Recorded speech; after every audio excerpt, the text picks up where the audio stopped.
Magkakalas ako ng kalahating baboy at papanoorin din ni Rolando. At para sa lahat ng mga baguhan, sana masundan nyo. Let's go. Pangalanan mo ah. Oo, ito tampalin. Kailangan Tagalog. Itong tampalin, masarap to sa luto na pang ano, palabok. Tagalog. Tagalog tayo, Ah, Pilipinas tayo eh. Ito, Ano? lomo. Lomo. Lomo, masarap to pang steak. Natandaan ko Healthy para sa lahat ng matatanda. Tapos ito guys, nag-advance ako dito. Nung nag-adjust ako yung buto. Sinagad ko sa buto yan kasi may ano yan, mamaya may purpose yan. Ito kasing buto na to guys, papakita ko na sa inyo ha. Itong buto na to, yung dulo na yung pakita. Tingnan mo, silipin mo dito ako sa kabila. Pag hiniwa mo to, ayan. Ayan na yung litid. Yung duktungan, ayan yung duktungan.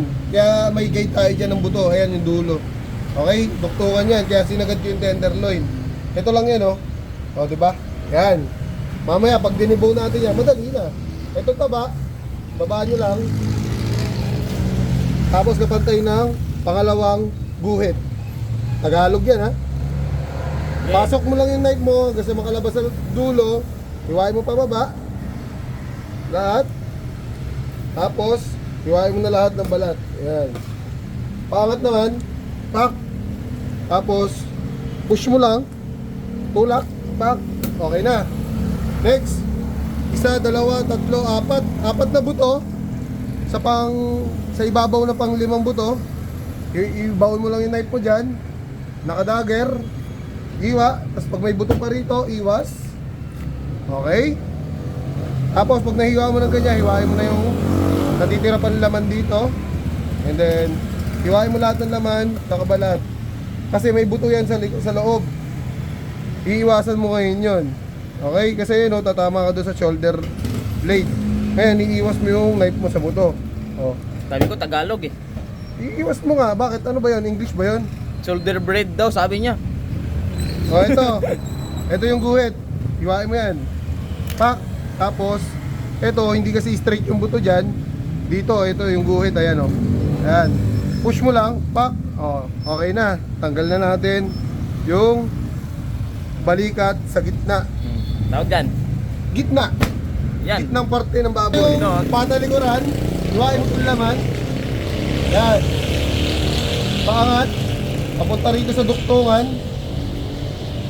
Yan. Pagka hindi mo pa nakita yung duktungan, hahanapin mo lang yung sa loob. Okay, huwag mo ilalabas yung kutsilyo mo para di masira yung karne. Pagka tinamaan mo na yung duktungan, at tinamaan na natin, mapaghihiwalay na natin yan. Ganun lang kasimple, magtanggal ng pata, likuran. Ito naman ang balakang. Ito, tulad nga sinabi ko sa inyo, kita na agad yung joint, di ba? Yung dahil mayroon tayo palatandaan yung buto. Okay? Ngayon, pa letter C. Nakadagger tayo, pa letter C. Ayan. Balakang. Ayan. Tapos dito, sundan lang yung buto.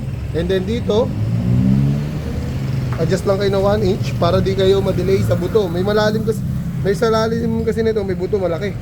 Ito, buto kasi yan guys. Pagka hindi kayo nag-adjust, pag dito lang kayo kumuha, madidelay kayo dyan kasi ma-i-stack yung knife nyo dahil may buto. Okay, ngayon lalaman na natin para si customer panalo pa rin. Okay? Yan, panalo pala si customer dyan. Ito hindi muna natin tatanggalin kasi marami pa tayong laman. Dito naman tayo sa balikat. Okay? Lalagyan lang natin ng malaking laman tong, pag walang buntot, nilalagyan ko talaga ng malaking laman tong soft bone or yung buto nating malambot. Tapos itong neck, hiwain mo lang dyan. Tapos may buto rito sa batok. Hiwain mo lang, paangat yung knife para hindi masira yung pasim. Okay? Oh, tapos balik ulit natin. Dito naman sa kabila, pa letter B. Ayan. Pagkukunikin mo lang yan. Tapos matatanggalan natin ito ng malinis at maayos, walang sira.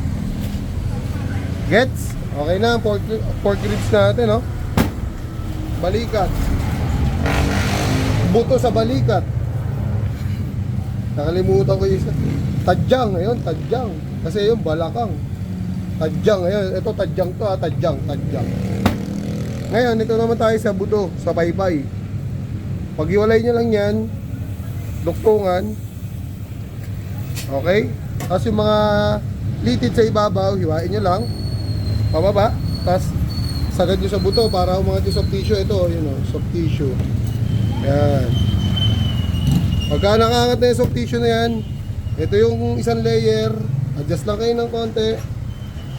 Hiwain nyo yan.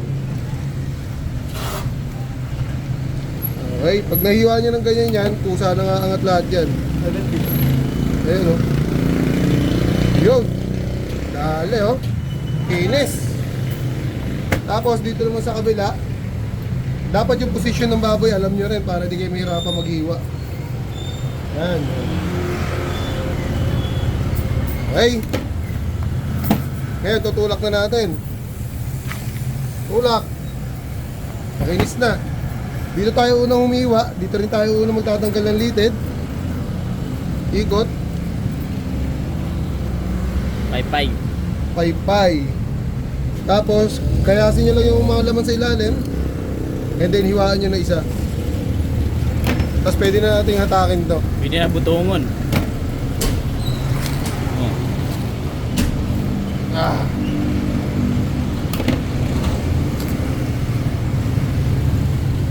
Limpyo ba? Ano? Limpyo. Okay na. Ang paypay natin. Ito yung pataharapan.